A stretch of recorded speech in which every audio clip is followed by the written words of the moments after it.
ಪುತ್ತೂರು ತಾಲೂಕಿನ ಆರ್ಯಾಪು ಗ್ರಾಮದ ದೊಡ್ಡಡ್ಕದಲ್ಲಿನ ಶ್ರೀ ಮಹಾಲಕ್ಷ್ಮಿ ಭಜನಾ ಮಂದಿರದ ವಿಚಾರಕ್ಕೆ ಸಂಬಂಧಿಸಿದಂತೆ ಹಿರಿಯ ವಯಸ್ಸಿನ ಮಹಿಳೆಯ ಮೇಲೆ ಮಾರಣಾಂತಿಕ ಹಲ್ಲೆ ನಡೆಸಿರುವ ಆರೋಪಿಗಳನ್ನು ಹಾಗೂ ಅವರಿಗೆ ಕುಮ್ಮಕ್ಕು ನೀಡಿದವರನ್ನು ಕೂಡಲೇ ಬಂಧಿಸಬೇಕು.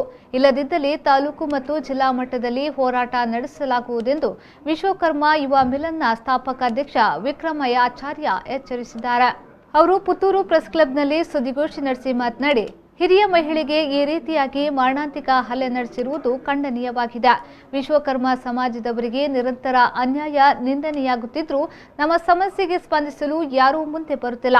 ಭಜನಾ ಮಂದಿರದ ಜಾಗದ ವಿಚಾರದಲ್ಲಿ ನಮ್ಮ ಸಮಾಜದ ಸಂಘಟನೆಗಳು ಕೈ ಹಾಕುವುದಿಲ್ಲ. ಸಂಬಂಧಪಟ್ಟವರೇ ಅದನ್ನು ನೋಡಿಕೊಳ್ಳುತ್ತಾರೆ. ಈ ವಿಚಾರಕ್ಕೆ ಸಂಬಂಧಿಸಿ ನ್ಯಾಯಾಲಯ ನೀಡುವ ತೀರ್ಮಾನಕ್ಕೆ ನಾವು ಬದ್ಧ ಎಂದು ಅವರು ಹೇಳಿದರು.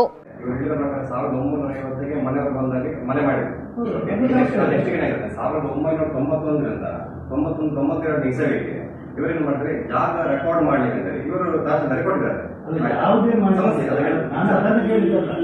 ನಿಮ್ಮ ಮನೆಯವರಿಗೆ ನಿಮ್ಮ ಕಮಿಟಿಯವರವರೆಗೆ ಕಮಿಟಿ ಮಾಡಿರ್ಲಿಲ್ಲ. ಇವರಿಗೆ ಸ್ವಲ್ಪ ಇವರಿಗೆ ಅದೊಂದು ತಾಯಿಗೆ ಸ್ವಲ್ಪ ಮಾತ್ರ ಸ್ವಲ್ಪ ಮಾತಾಡ್ಬೇಕು. ವಿಚಾರ ಹೇಳಿದ್ರೆ 1994ಕ್ಕೆ ಇವರು ಮನೆಯಲ್ಲಿ ಒಂದು ದೇವರನ್ನು ಎಲ್ಲಿ ತಂದು ಗುಡಿಯಾಗಿ ಮಾಡಿಕೊಂಡು ಇವರೇ ಪೂಜೆ ಮಾಡ್ತಿದ್ರು.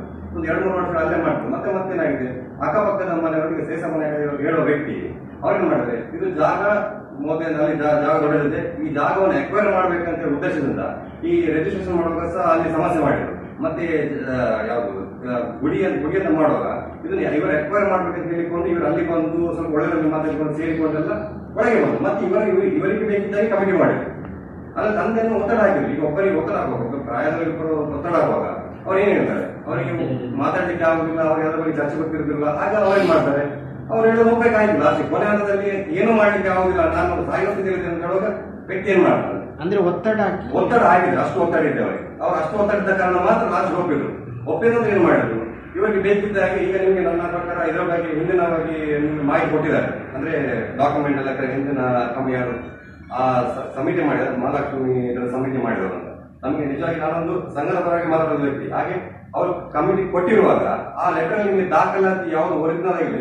ಹಲ್ಲೆಗೊಳಗಾದ ಸರೋಜಿನಿ ಆಚಾರ್ಯ ಅವರ ಪುತ್ರ ನಾಗರಾಜ್ ಅವರು ಮಾತನಾಡಿ, 1950ರಲ್ಲಿ ನಮ್ಮ ತಂದೆಯವರು ದೊಡ್ಡಡ್ಕಕ್ಕೆ ಬಂದು ನೆಲೆಸಿದ್ದು ನಮ್ಮ ಮನೆ ದೇವರನ್ನ ಮನೆಯಂಗಳದಲ್ಲಿ ಪೂಜಿಸುತ್ತಿದ್ರು.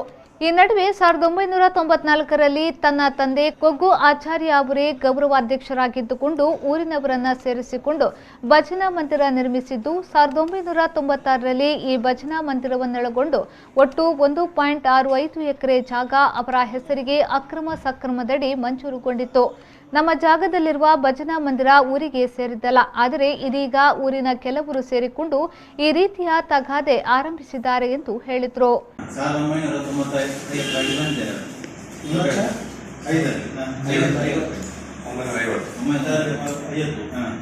ಅಲ್ಲಿ ಒಂದೊಂದು ಮನೆ ಕಟ್ಟಿ ಆ ಮನೆಯಲ್ಲಿ ವಾಸ ಆಗ್ತಿದ್ದೇವೆ.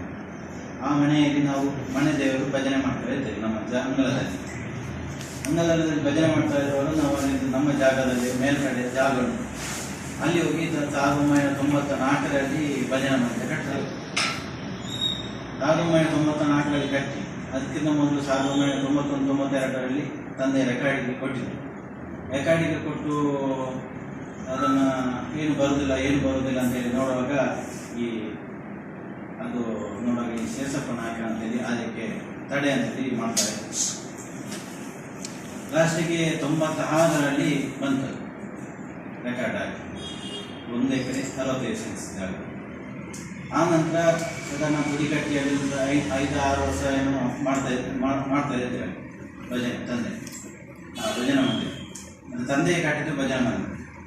ಸುದ್ದಿಗೋಷ್ಠಿಯಲ್ಲಿ ವಿಶ್ವಕರ್ಮ ಯುವ ಮಿಲನ ಅಧ್ಯಕ್ಷ ಸೂರಜ್ ಟಿ, ವಿಶ್ವ ಬ್ರಾಹ್ಮಣ ಸೇವಾ ಸಂಘದ ತಾಲೂಕು ಉಪಾಧ್ಯಕ್ಷ ಭುಜಂಗಾಚಾರ್ಯ, ವಿಶ್ವಕರ್ಮ ಮಹಿಳಾ ಮಂಡಳಿಯ ತಾಲೂಕು ಕಾರ್ಯದರ್ಶಿ ಇಂದಿರಾ ಪುರುಷೋತ್ತಮ್, ವಿಶ್ವ ಬ್ರಾಹ್ಮಣ ಸೇವಾ ಸಂಘದ ತಾಲೂಕು ಕಾರ್ಯದರ್ಶಿ ಶ್ರೀಧರ್ ಮೊದಲಾದವರು ಉಪಸ್ಥಿತರಿದ್ದರು.